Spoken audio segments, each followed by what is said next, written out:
Big and small animals such as birds and children. นึ่งปูหมัก Deforestation has greatly reduced tunnels for water.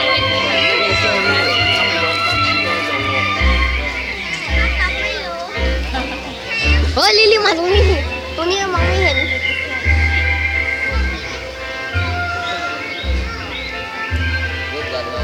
มันกินช้าจัง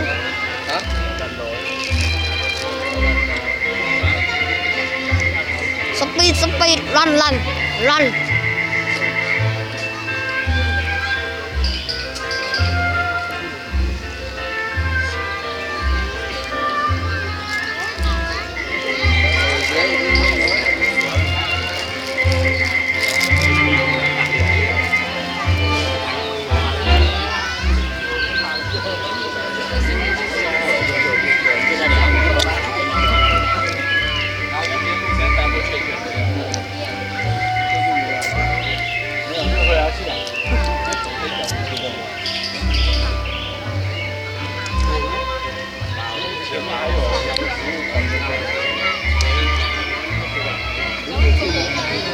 แม่เขาจะรอเสื้อ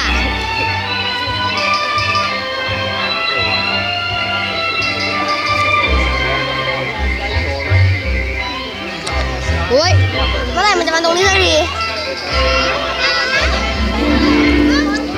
มาแล้วหูเย่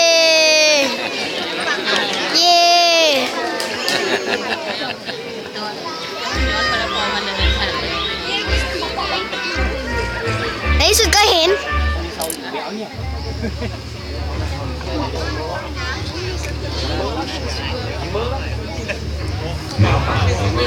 หมาป่า